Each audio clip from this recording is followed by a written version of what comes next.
Meldon Law Monday, the Buddy Martin Show. I am Buddy Martin, along shortly, the QB himself, Shane Matthews, host of Fun Up with Matthews, will join.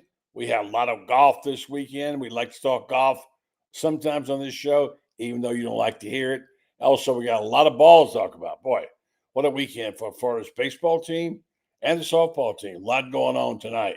And there's some good news on the front, maybe on basketball recruiting. We'll talk about that with Franz later. Stay tuned later on. We got a full show tonight. Lots of good stuff right here on Meldon Law Monday.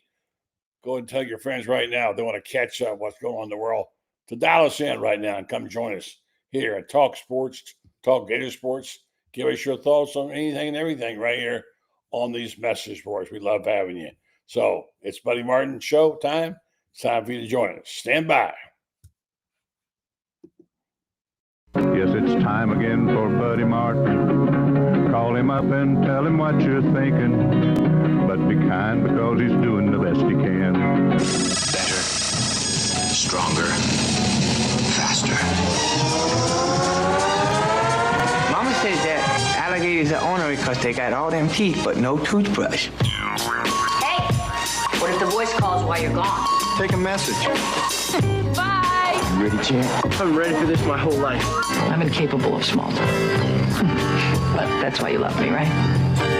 Kind of intimidating to be in the presence of so many great athletes.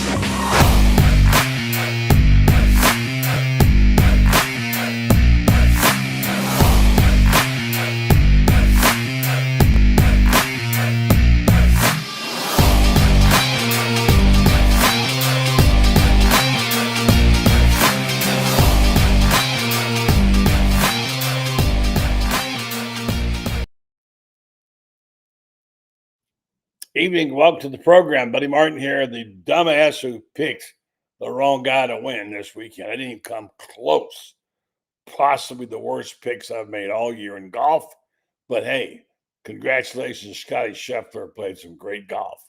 One-handedly, he owned it from the third day forward. On the program tonight, we'll talk to Shane about that, along with there is some kind of recruiting news. Apparently, Florida picked up a pretty good lineman. Good stuff to talk about with the baseball team. Boy, oh boy, come out of there as they did, winning another series. Now, getting the season to 500, that was a remarkable thing they did. And now they're on their way to Hoover tomorrow for the SEC. And, of course, as we know, softball team had another great. They end up ruling everybody. And we'll talk to Shane about that. I know he follows softball real close, but mostly he's been playing golf, which is what he does a lot of. So I guess the question of the day is, how did Shane's golf go? And also, did he win any money? Let's go find Shane and find out. Evening to the host. So pot up with Matthews. Mr. Shane Matthews. Hey, Shane. What's up, buddy? Well, I know you played a lot of golf. I know you watched some golf. I know you probably watched the softball. How was your weekend? It was good. This time of the year, especially with a major championship that you can watch on TV, and then you got the regionals going on. You still got a little bit of college baseball going on before they hit their conference tournaments. Mm-hmm. A lot to watch, and I thought it was a great weekend. Yeah, it was. I got to say, acknowledge it was possibly the worst picks ever made by me, and then some. I picked, of all people, my guys didn't make the cut. I'm thinking, here's the lesson I learned. Don't try to outsmart everybody. Just go with the player. As you pointed out when we're talking about the picks, you said, well, Scheffler won big last time. I said, yeah, but maybe he might not be up to speed. That was a joke. He finally got it straightened out in the third round. He just lapped the field. Some great play there. Also picked Justin Thomas.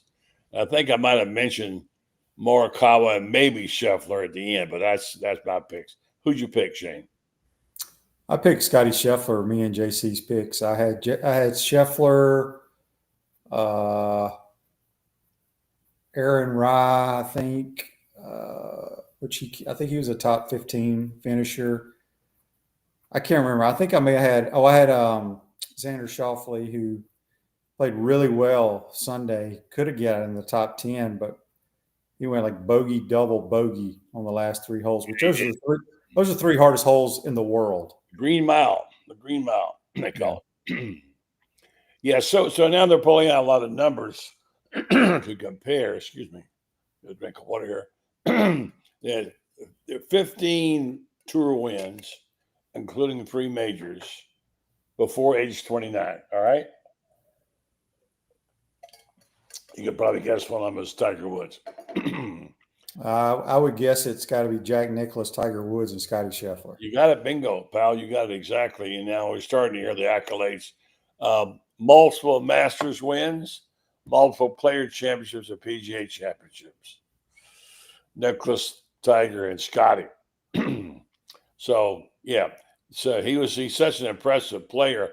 Even when he's a little bit off, and he was, and his coach got him back on. I didn't realize, maybe you did. He'd been coaching him since he was a kid. You know? Yeah, I mean, Scotty played terrible the front 9 on the last day. I mean, Yeah. I don't know if people realize it, but he had a 1-shot lead with 6 holes to play over John Rahm, and Rahm collapsed. well, Scotty turned it on too, and Rahm did make some mistakes, but he's the best player in the world for a reason. Yeah, that's a great point, because that intimidation factor, when you start hearing footsteps, Rahm did some crazy things there. You know, he really did things uncharacteristic of himself. And just for the nature that he comes at you and closes like he does, it's got to be a little intimidating, doesn't it? Yeah, I mean, Bryson DeChambeau did the same thing. He did. Well, on both Saturday and Sunday, he collapsed. So Scotty has a unique way of not letting things bother him. And I mean, he was swinging terrible Sunday first 9-10 holes. Did not hit a fairway, and found a way to pull together and do what he does. Yeah, before I forget about it, we'll jump around before we get to the football part and the basketball and baseball. Did you see the Preakness? I did not. I missed it live also, but I went back and watched the replay. What an incredible race. Pat Forty, who covered hundreds of those things, said it was one of the greatest races he'd ever seen. The horse. Maybe I need to go watch it. I haven't seen it yet. Yeah, you should go watch. He says one of the great horse races. I went back and watched it 3 or 4 times. And the horse named Journalism, he was 6 coming to the back turn, and he looked like he had no shot. And then he started making his move, and he got whacked. Some horse just absolutely almost knocked him over. And he still went to the front and wound up catching the second place horse. And our French horse over at, we talked about last time, he finished 3rd. Sandman? He finished 3rd. But what an incredible race. Go watch it. It's worthwhile, even though you don't have to be a horse racing fan to appreciate it. So anyway, it was amazing. So, all right, Shane, I'll give you your choice. Do you ever heard of a guy named Bird Sherrill? Say that one more time. Bird Sherrill or Sherrill. I'm not sure which one. I have no idea who that is. Well, he's the director of college personnel for Gators. Yeah. And apparently I've not heard this, but others said that he's gotten praise from his boss quite a few times. Mark Long wrote he left for the New York Jets. I didn't even know who he was, but I thought maybe you did. Buddy, there's so many people in that building. I have no idea who they are. I know it's hard to keep up. Well, I knew I didn't know who it was. Thought you might know. If he could walk in my house, I wouldn't know who he is. Yeah, I know. You still don't. You're close to the team. So, yeah. Not So really. anyway. Yeah. All right. Let's go to softball, because I know that's where your heart is. And I'm telling you, those girls were amazing. I saw an interview last night with one of them. And it was just my conscience was, what incredible young women these are. How lucky they are to have Tim Walton. And Tim Walton is to have them. So they were just remarkable. Yeah, I mean, he's built a program it's incredible what he's done, quite honestly. And this team, I expect him to roll Georgia. I expect him to make noise in Oklahoma City. Rothrock, she pitched a little bit better here and there. Struggled against FAU on Saturday, or I think it was Saturday. But, I mean, they got probably the best freshman we've ever had, Taylor Shoemaker. She's amazing. Probably the best hitter we've ever had. This team has a chance. And, you know, I was thinking about this the other day. I meant to bring it up on my show. You know, everybody talks about traditions. They probably have, outside of We Are the Boys, softball probably has the next best tradition, Sunflower Saturdays. It's a long story. You have to go look. Young girl was like their bat girl, died of cancer probably 15, 20 years ago, but her favorite flower was a sunflower. They wear sunflowers in their bows every Saturday, but in postseason play, they wear it every game. And it's a great story. And with postseason play, it made me think about, you know, the different traditions that we have at Florida. And I think I would put it as number 2 behind We Are the Boys. Well, I'm glad you told me. I didn't know that. I heard Sunflower Saturday, but I didn't know. You got to go research it, buddy. It's an incredible story. Incredible. Yeah. So I did not know that. Well, it's been a fun team to watch. I can tell you that much. And you're right about Taylor Shoemaker. How about Kendra Falvey? She was, and Ava Brown. Those girls were just amazing. And I tell you, Shoemaker is the best hitter I've ever seen in Florida softball. I haven't seen them all like you have. But, boy, she has got a smooth swing. And she just knocked the ball. What they went? They run rule all their games? Yeah. I think they did, didn't they? Yes. Yeah. Yeah. First time ever. Excuse me. So they got Georgia coming up, right? Yep. Yeah. Outdoor cocktail party. And certainly a very impressive performance by that team, by Tim Walton. So let's talk about baseball for a second. Sully didn't get Coach of the Year. I guess I can understand why, but Schlossnagle did. And we can talk about that if you want to. And Texas did not beat Florida the series. What Sully did will probably never be repeated in the SEC. I don't know if that matters to people. They were 1-11 and in SEC play, and they wound up 15-15. They're now ranked and higher. They're like 15 in one poll and 12 in another. And the amazing job they got pitching for their freshmen. And then to lose all those players, Shane, and lost 2 more this weekend, and still came out and won the series. I mean, that's one of the most amazing jobs I've ever seen by any manager or coach. Yeah, Sully and his staff have done a great job. I think you got to tip your hat to the players as well. A lot of guys that weren't expected to play or be a part of the program have had to play a lot. I'm not upset that Sully is an SEC Coach of the Year. I think what they did was phenomenal, but it's not like the Gators were preseason ranked number 14 in the conference out of 16 teams, right? Yeah. They were highly ranked, got off to a bad start, turned it around. Texas has had a tremendous year. It's very similar to Bruce Pearl winning the SEC Coach of the Year in basketball. Good point.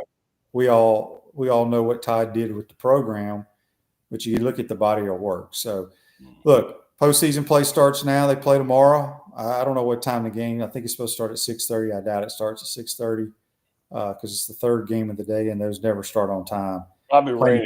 They're playing a god-awful South Carolina team. Need to win that game. And should.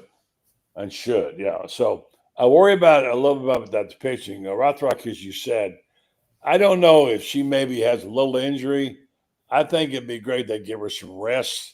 Well, they can't give her any rest. They did that the whole year. Just go out there all the time. There's no. They've documented what her injury is. It's not like it's a shoulder. It's some muscle.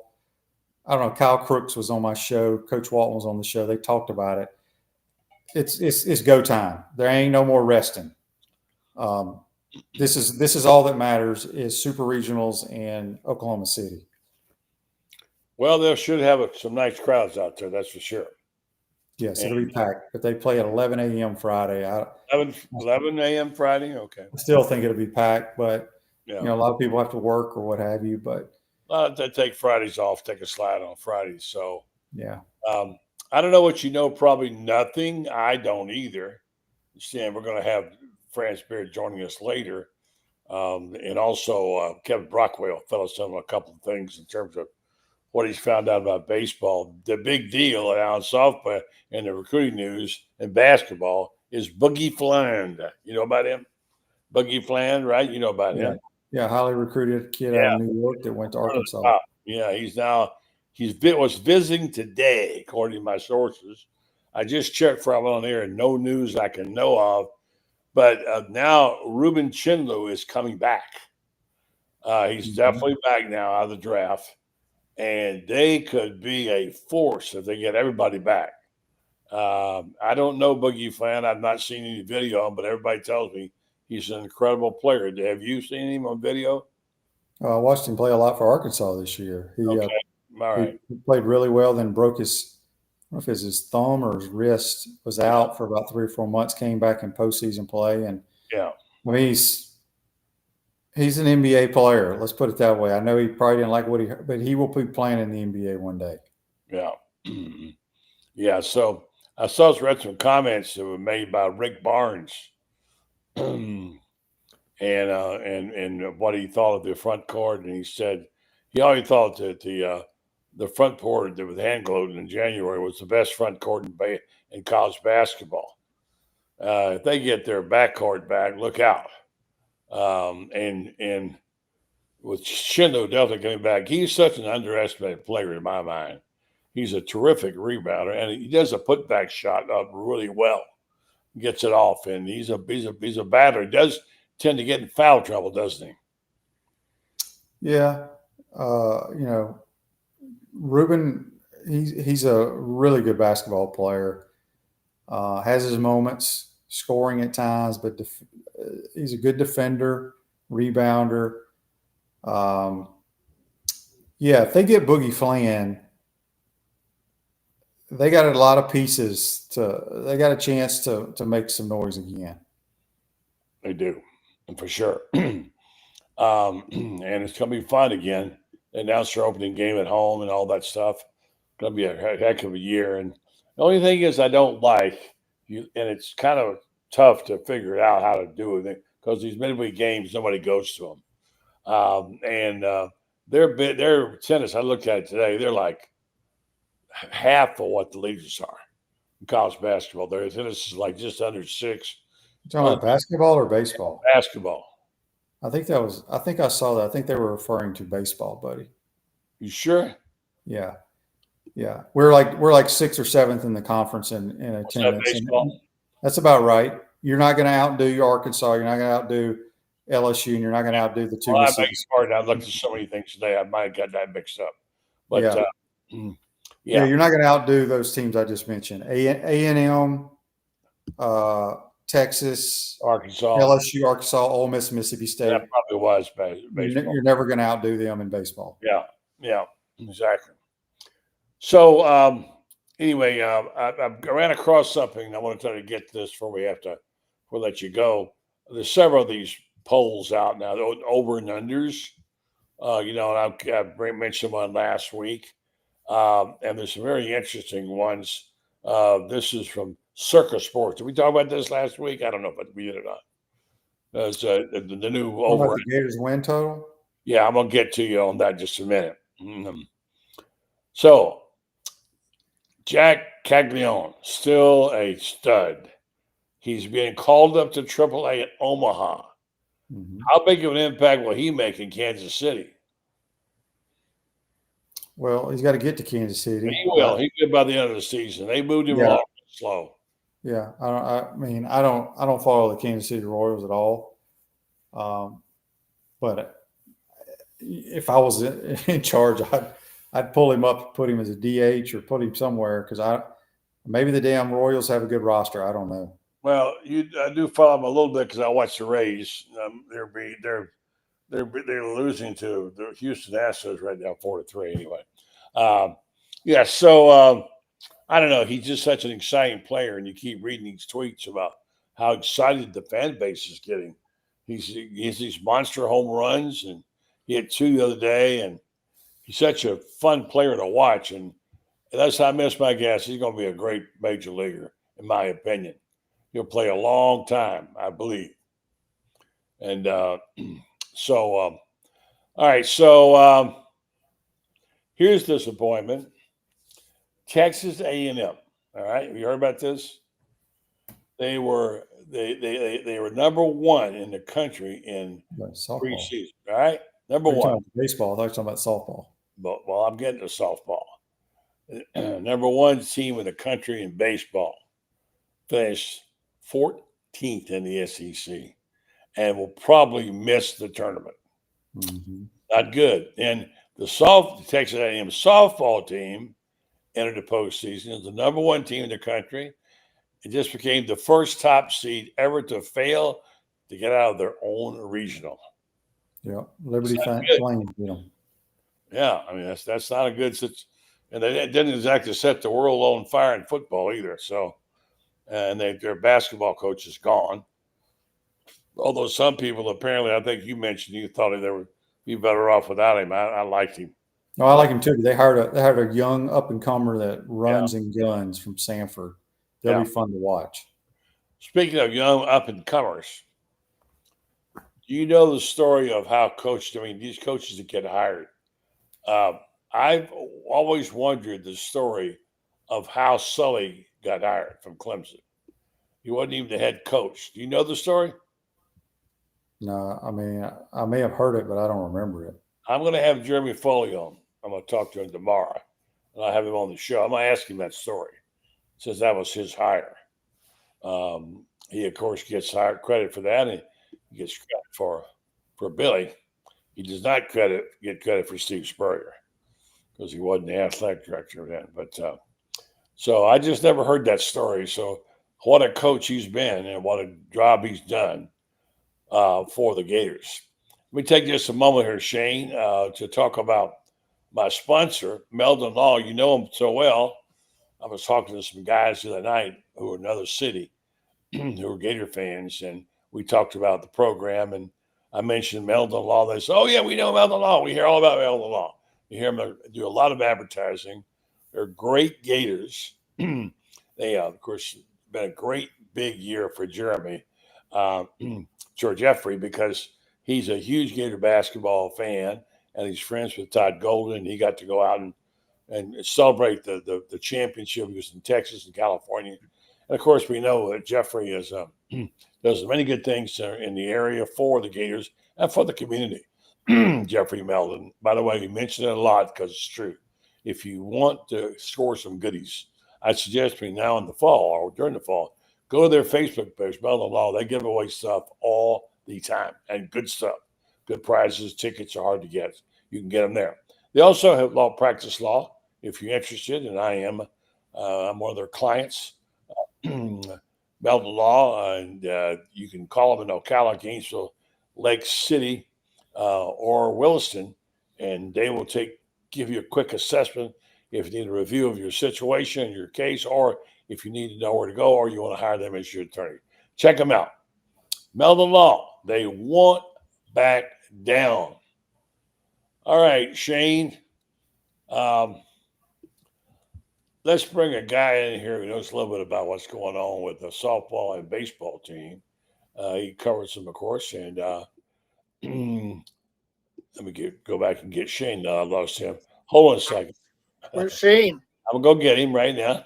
We need Shane back here. He's there. Here he is. It's good to have him back, right? Yeah, of course. We were just talking about the softball and the baseball. Shane, were you out at softball this weekend or no? I went to one. Which game did I go to? I can't remember which one it was. It was Saturday or Sunday? Sunday. Okay. Sunday. Well, Friday, that Taylor Shoemaker, Friday and Saturday, she looks like a female version of Jack Haglio, and I covered both those games because our guy Noah Ram was out covering Beholtz baseball down in Fort Myers, and unfortunately they lost in the state championships to St. Thomas Aquinas. So, but got a chance to watch Gator softball, and I was mighty impressed with that lineup. It's amazing that Saturday game. It was 7-6 against FAU. They scored 7 runs in the. I remember covering softball 5 or 10 years ago, where it used to be the dominant pitcher and the slap hitter, and it was 2-1 games. And these girls really know how to hit now. I mean, they're really, good hitters up and down the lineup on a lot of teams. Yep. Well, Taylor Shoemaker is terrific. Now, we'll get this in here. Franz is going to join us in a minute. Give me your quick assessment of the baseball situation. I mean, I know Sully was never really a candidate for Coach of the Year and didn't get it. Schlossnagle did. But what another incredible performance with what he had left of his team. That was amazing. And Florida now 500 in the SEC. Yeah, I've said it before. I think it was about identifying the pitching roles, making Clemente the closer. Obviously Aiden King's emergence. He's been terrific. Won Freshman of the Week again this week. He was really good on Saturday.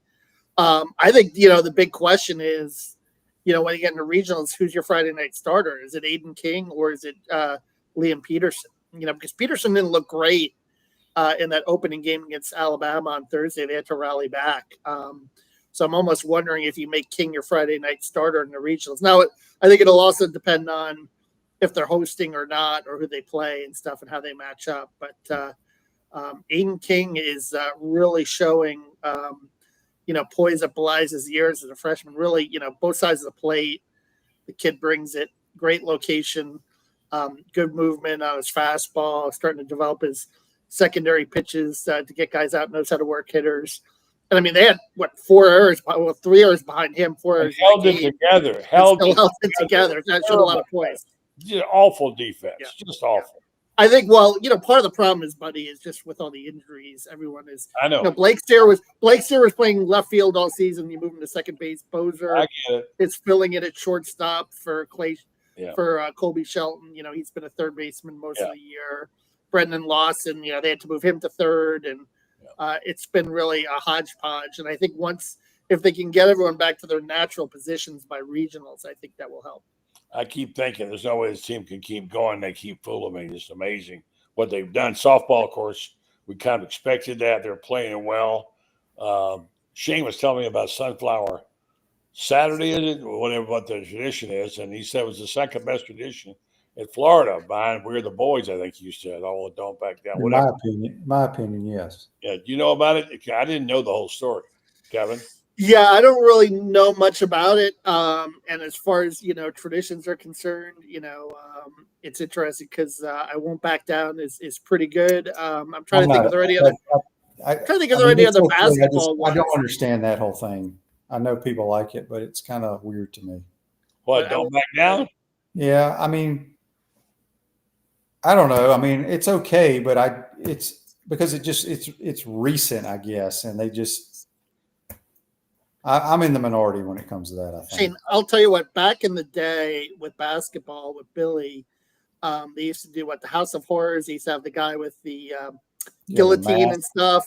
And they would play Where the Streets Have No Name as the intro music. And that was really good. That was really rocking. I kind of wish they would bring it back, but I guess it's such an old song now. And, it's a new generation. It ain't older than Won't Back Down. Don't Back Down is a huge deal. Nationally, it's a local guy, a Gainesville guy. It's got to be a very But he didn't have nothing to do with the University of Florida, though. Well, he has to do with Gainesville. They adopted it as a song. They adopt a lot of songs that are written by Gators or people from Gainesville. It was a very good move, in my opinion. I think the fans love it. I think they do. I just think it can be kind of weird. I don't know if that's the correct word.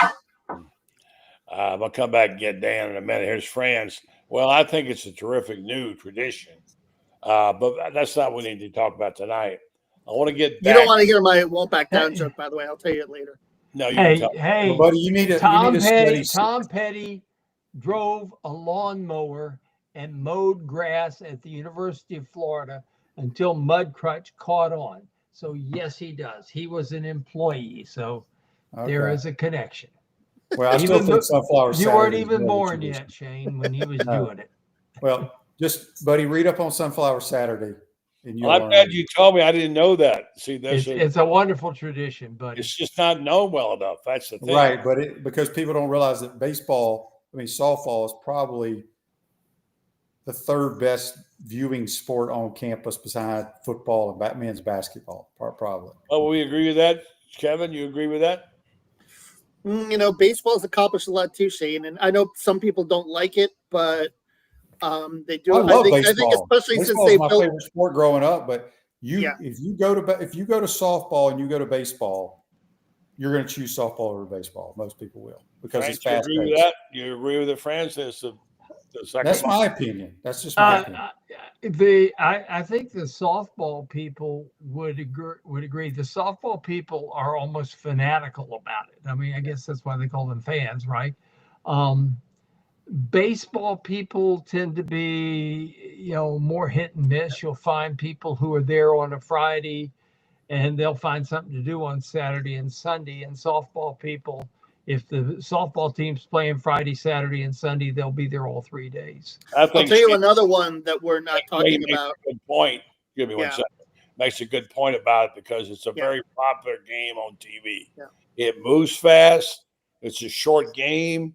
I will say this.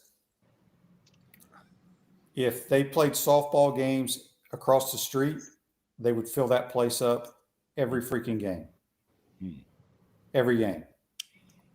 Okay. Because they don't have enough room right now. They need to build a bigger stadium, quite honestly. Oh, my gosh. Wow. They won't get that passed. I know they won't.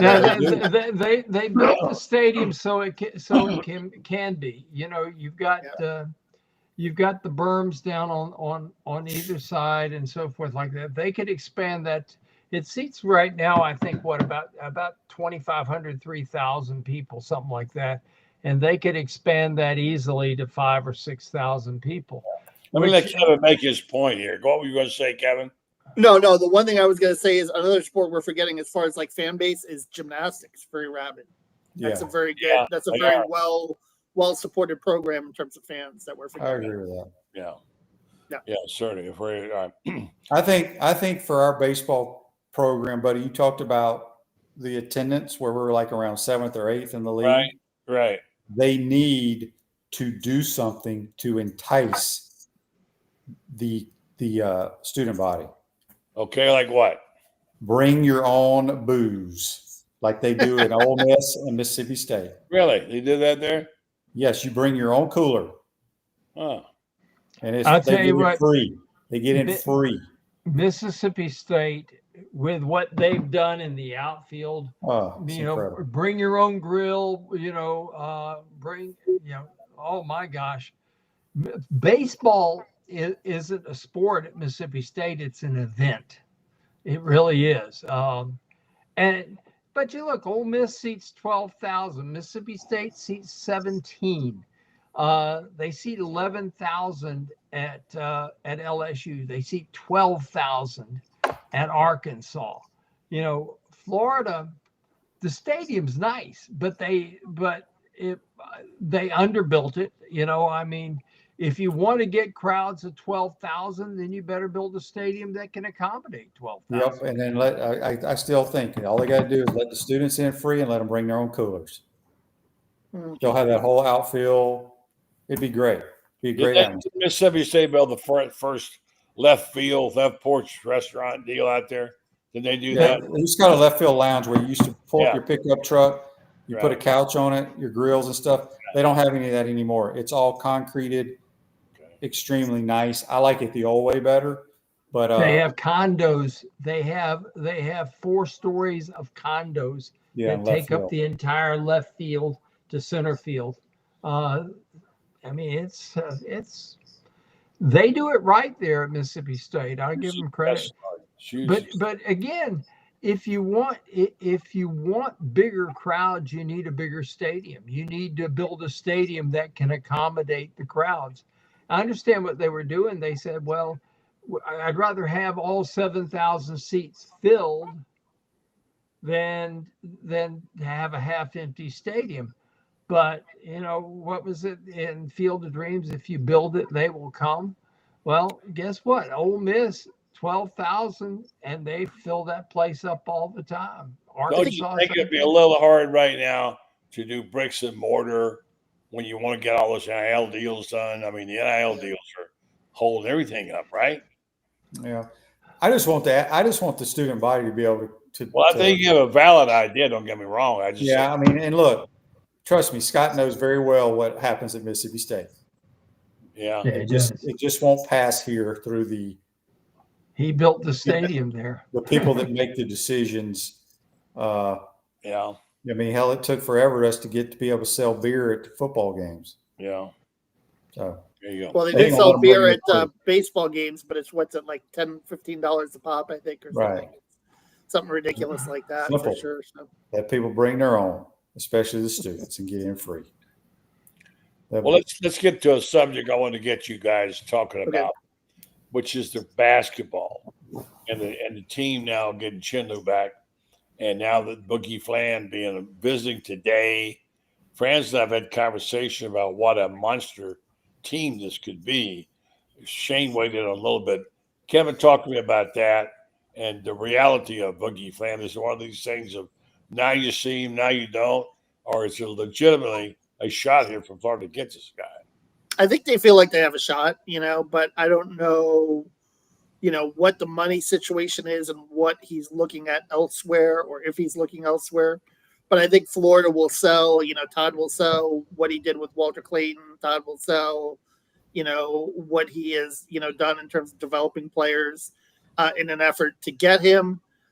It would be interesting to see how he would fit with Xavier Lee, two guys that could be on the ball, off the ball, how that would work. But he's a 5-star talent. You hear things about how it went for him at Arkansas. People forget he had the thumb problem too. And I mean, that was a big issue. And even when he came back, but I do look at some of the shooting numbers for trepidation and the fact that, there were some games he put up 20 shots. So I wonder, Todd's going to have to rein that in, obviously. And they're going to have to be, because he's a kind of like very similar to Walter. He's a scoring point guard, but it took Walter time, in terms of his credibility to put up that many kind of shots in a game. So I don't think that's going to happen for Boogie overnight. France? Here's the thing. I think the money's already been decided. I don't think it will be a money case for him. I think he's here and they're going to figure out kind of the way they did with Elijah Martin. Does he fit in with everybody else? And if he fits in with everybody else, then I think he'll be a Gator. And if he isn't a Gator, I think it's because the guys on the team said, you may be a nice guy and a great talent, but you just don't fit in well here with what we're trying to do. All right. Now, Shane, I'll get your thoughts on that. And then I want to come right back with some over-under numbers that came out last week on wins and losses for Florida. Shane, first on Boogie, your thoughts. Well, look, Kevin knows better. He'd be one of the highest recruits we've ever gotten here, I believe. He's that highly touted, and went to Arkansas, made good money there, had an injury, kept him out most of the year, but he's one of those guys that can score the basketball, point guard from New York City, I think. I mean, those guys, they know how to play. We get him, it'll be a plus, trust me, as long as he fits the culture. 22 nationally, Shane. So, I mean, Nick Calathis was probably up there pretty high in terms of point guards. And even Jay Lucas, who didn't, turn out. But there have been very few, Jason Williams, obviously. Well, Jason was more of a transfer, but there have been some, Brett Nelson, Teddy Dupay. There have been some big time guards that they've gotten. But yeah, this would certainly be that. Casey Hill, actually, another guy too that. I think he was number 9 nationally. Calathis was number 11 and Boogie was 17. Yeah. But yeah, no, in that neighborhood. And yeah, Boogie, New York City point guards, toughness, obviously, that's what comes to mind. Just hard-nosed, competitive. Probably he's got some flash to his game too. Yeah, he averaged 5.1 assists. So kid can obviously pass too. So that's another thing too. And I think, with him and Xavier Lee together, you've got 2 guards with pretty good high assist totals, so that bodes well as far as the ball moving around a little bit. All right, let me hit a couple of numbers. Shane's got to go get his milk and cookies. It's time for him to get to bed soon. But here's some over on Yes, numbers. definitely. Yeah, over under numbers. I think we talked about this some. This is Circa Sports, and I'm gonna give you some. I'm gonna read these numbers off. I want you to grab one and tell me one that sticks out to you, real fast. All right. I'm gonna start at the bottom. Vanderbilt 5.5, Arkansas 5.5, Oklahoma 7, South Carolina 7.5, Missouri 7.5, Florida 7.5. Texas A&M 8, Auburn 8, Tennessee 8.5, Ole Miss 8.5, LSU 8.5, and Alabama, Georgia, and Texas all 9.5. Does anybody stick out there to you, Shane? I don't know their schedules very well. I do think the three teams to me that I think could, I don't know if surprise is the right word. Maybe it is. There's three teams in the SEC I think could have really good years: Oklahoma, Auburn, and Florida. Okay. I love Oklahoma's quarterback. I like Brent Venables going and doing what got him the job. He's taking over the defense. They got the coordinator from Washington State, and they brought the quarterback from Washington State, and they got a really good running back from Cal. Auburn has a phenomenal receiving core. They got the number one receiver out of the portal from Georgia Tech. They bring in the quarterback, forgot his name, from Jackson Arnold from Oklahoma. Buddy, you would be an upgraded quarterback over what Auburn's had the last 2 years. Okay, so he's very talented.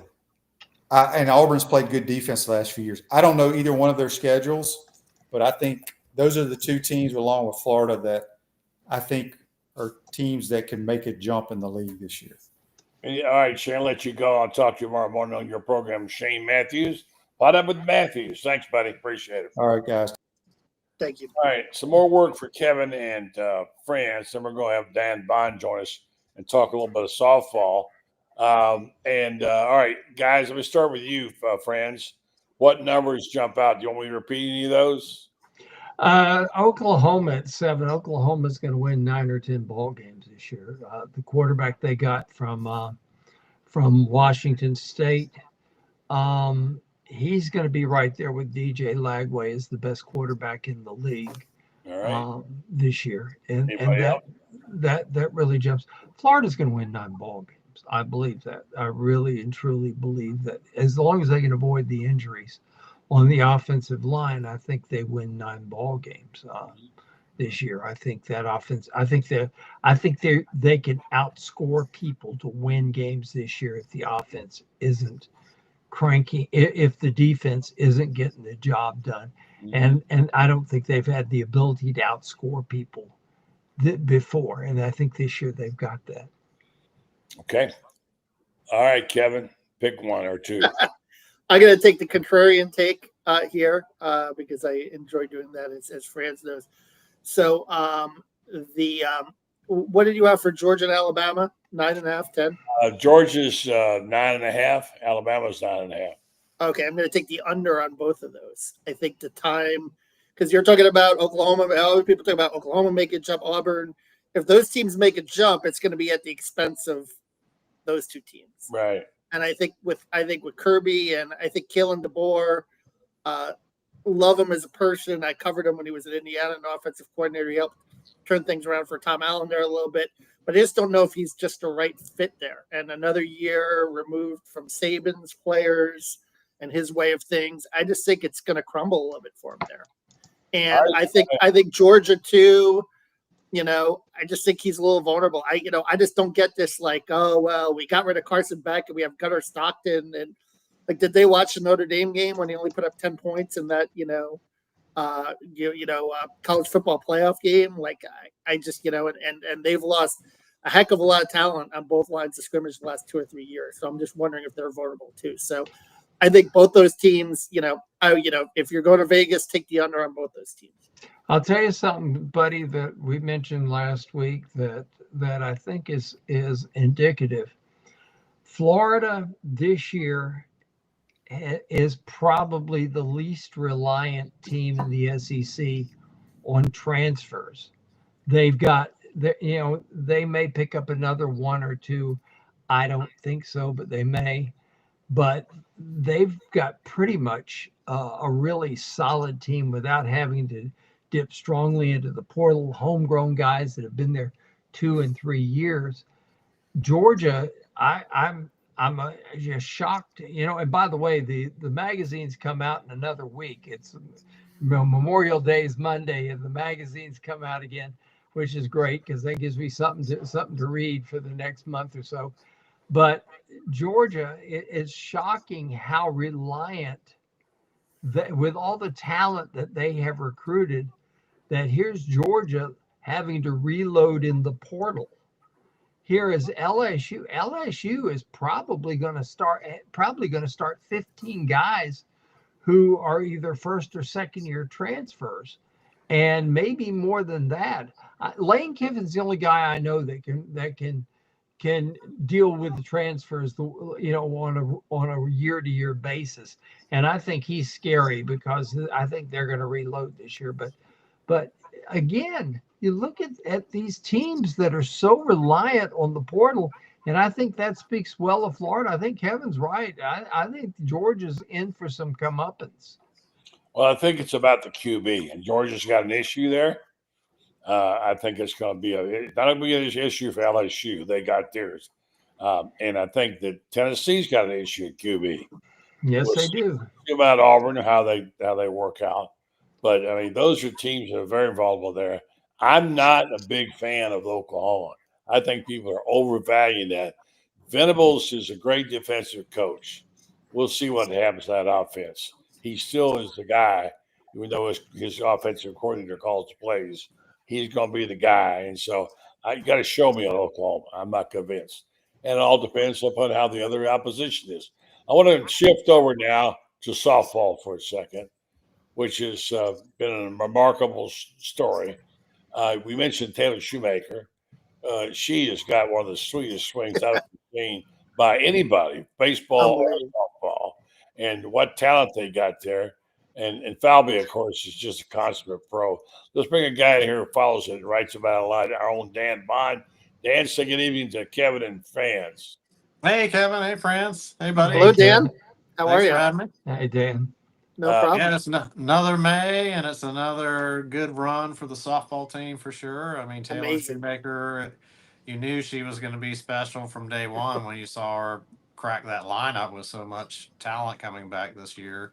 And that sure has panned out. I mean, how she didn't win SEC Freshman of the Year is beyond me, but I'm sure she's happy she's still playing, and Tori Edwards is sitting at home with LSU getting knocked out last weekend, so that's good to see. I'm sure she's taking that one too. Her threat in the lineup, Dan, makes that whole lineup better, don't you think? In terms of like, when they have to pitch around her, and you've got Jocelyn Erickson in a grand slam behind her. Yeah, they're all lined up really well to protect each other, and I think that's really, you hear it where there's they get in a groove and they start scoring all these runs, and again they run ruled everybody this in the regionals. They're hitting well. Jocelyn Erickson is heating up at just the right time.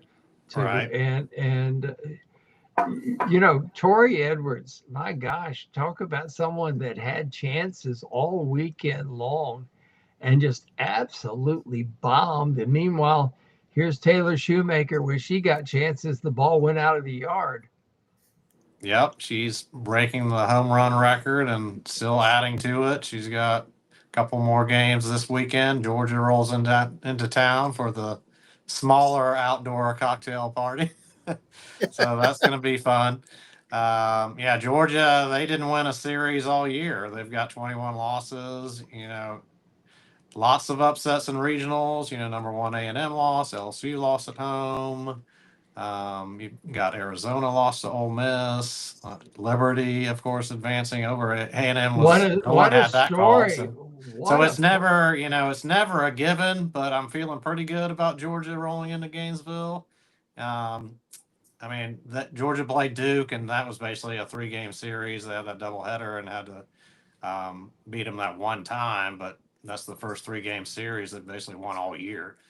But I'm feeling good about it. Right, I like seeing Rothrock getting that spin down, And if she Best keeps game on, she's pitched in 2 months. I mean, yeah, I think she's she doing looked great. like the Keegan Rothrock of last year.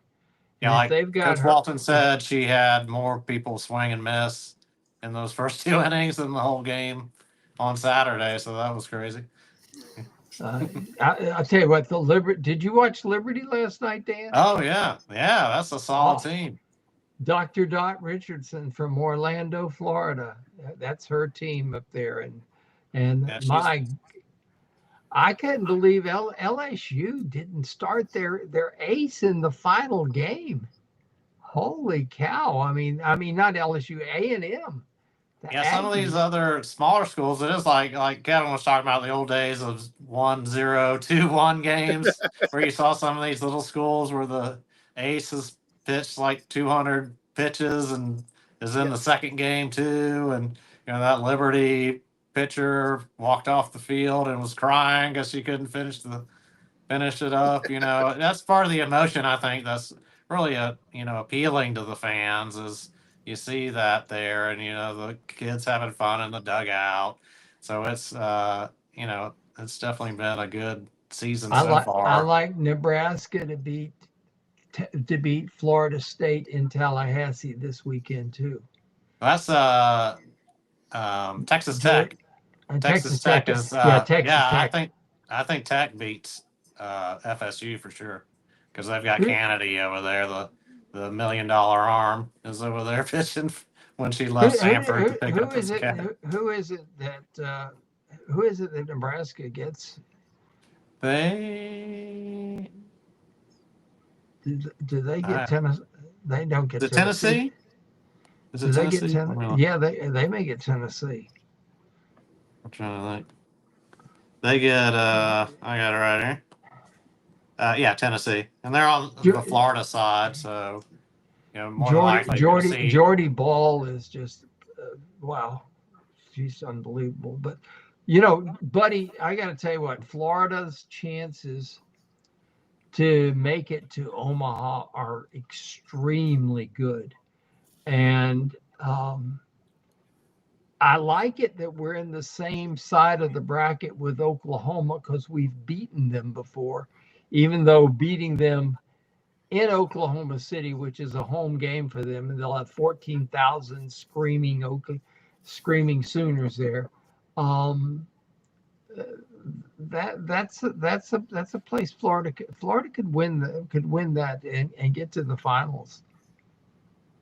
Yeah, they wouldn't have to face them till towards the end because the next round I believe would be like Texas or Clemson winner is who they would match up and World Series. But yeah, Oklahoma is just another level. I got to go to their stadium, and that's a $30 million stadium where KSP is $15 million stadium. Seats like 4,800, and that's packed. It's again the arms race. Every softball team that has renovated or built from the ground up since Florida built theirs is bigger, stronger, faster, as it goes. Yeah. Well, they got a very good chance, but I think a lot depends upon they got hot bats right now, which is good. And they've also got some pitching yet. Ava Brown is someone I think gets overlooked. She's so valuable in so many capacities as a two-way player and someone who can play, who can hit and pitch and come in situations. Rothrock, I wish I had a little more confidence in her because I'm afraid she's missing something. And when you put pressure on your ace like that to go in a tournament, you got to have that pitching. And I think that's the one thing how Tim Walton handles her during the tournament, and when he puts her in, takes her out, whatever. She obviously has to pitch a lot of innings. I hope her arm holds up. Ava Brown's biggest job on campus is to keep DJ Lagway happy. You know what I noticed about Ava Brown over the weekend too is that her entrance music is Enter Sandman, which I think is pretty cool. That's Mariano Rivera, Billy Wagner, the closer music. That's pretty neat. And also, Dan, if you're going to Oklahoma City, for the finals, what if the Thunder are in the NBA finals the same week? That would, that the town will be rocking. Right. Because you would have not just the Women's College World Series, but you could have the Thunder and the NBA Finals at the same time. That'd be really something. Yeah, we've got the Dallas Stars in town. They bumped Katy Perry because she was supposed to have a concert Wednesday, but the Stars are still playing. So it's there's a lot going on in this area, so that's for sure. And I mean, the Women's College World Series from way back when I started going, it has night and day difference. I mean, it is always packed. Even if OU, the few times they weren't in it over the years, way back in the day, you could find some tickets then when they got bumped out early. But there's a lot of people in town from all over, and the camaraderie is there as far as all the fans and the kids. And you were talking about the Sunflower Saturday with Heather Braswell was the young lady who was in the dugout from 09 to 2014, and she was the cancer patient and part of the team during those years. And they do the Sunflower Saturdays, and they have the yellow game once a year where you'll see them with the yellow highlights, like the socks and the uniforms with some yellow on it, which is super cool. You know what's kind of neat? It's how the women are able to stay engaged in the game when they're in the dugout. And the cheers and the yells. By Magnus 758. What was that? Oh, a very, very interesting thing they do in the dugouts. It's almost that'll be paid as cheerleaders too, because they take it's really fun to watch them. Oh yeah. The dugouts are like a show in itself. Yeah, they are, exactly. I mean, it really is. I mean, they cheer. They've got routines. And Florida has a tradition unlike any other as well. You hit a home run and you hit the home plate, you get surrounded and they give you a wedgie. And that has been a tradition since Tim arrived back in the day when they had the Bash sisters in there and they hit home runs like crazy. The whole team did. That became a tradition, and it's kind of like Sunflower Saturday. It stayed on. You hit the home run, you're getting the wedgie. Got a couple of minutes here. We got to go. We got to hit the mark. But I want to give you each 30 seconds your prediction on how things will go for the softball team. Let's start with you, Kevin. 30 seconds on how you think the softball team will do. Oh, I think they'll get to Oklahoma City. I don't know if they have – I agree with you, buddy. I don't know if they have quite enough pitching to finish the job, but I think they'll be there and probably be in the Final Four range, similar to where they were last year. Franz? They'll be one of the three best teams there at Okie City. They'll get there and they'll be one of the three best. Can they finish the deal? If Rothrock's on, yes. If Rothrock's not on, no. Well, that's what it's about, finishing the deal. And let you finish up. You got an extra 15 seconds. Dan, go ahead. Tell us what's going to happen. Yeah, I think they're hitting it right. So I see them to the championship game. They go all the way to the championship game. Do they win it all? It's going to be tough. But, it's double elimination. So I think they're going to be all right. As long as they stay in that winner's bracket, they're going to go deep. So they can beat that. They can beat that Oklahoma team, huh? Yeah, Oklahoma is on that bottom bracket, so I think they have a little tougher road than Florida does. Knock on wood, maybe they get upset in the Supers, but Oklahoma at the Women's College World Series is like the sun rising in the morning. It happens every time. All right. Great stuff, guys. Thank you very much. Hey, real quick to answer a question earlier, Brett Nelson, the number 7 player in the country, the top pick of all time, and number 10 was David Lee. All right, guys. Thanks a lot. Great job, everybody. Appreciate it. All right. Thank you. Thank you. All right, folks. Want to wrap it up by telling you about our sponsor, Titan MRI. Now Titan MRI Imaging. Joe Colorio started Highfield MRI in 1997. Now he's back there. Titan MRI Imaging has 3 locations, 2 in Gainesville to serve you, with Park Avenue location. Now the Millennium Center and one in Lake City serving all of Columbia County and Valdosta. Titan MRI's Imaging is offering the same great service they always have, but now you can always get those extra big cages if you could have an MRI and makes it not as claustrophobic. They accept insurance through their convenient pay options. Also have other options for you. They offer MRIs, CAT scans, X-rays, and ultrasounds. Titan MRI and Imaging, easy scheduling with lots of options, including you. Titan MRI and Imaging has several locations to serve you. Check them out. You'll be glad you did. I want to thank you folks tonight for listening and watching the program. We are always glad to have it, have you and have our guests as usual. Outstanding group of people. Interesting things as we get ready for to see how it comes out. We get some softball, baseball, shoot golf, a lot of great stuff. It's really good to be a Gator this day and time, isn't it? So, yeah. So, all right, folks. Appreciate it. Good night.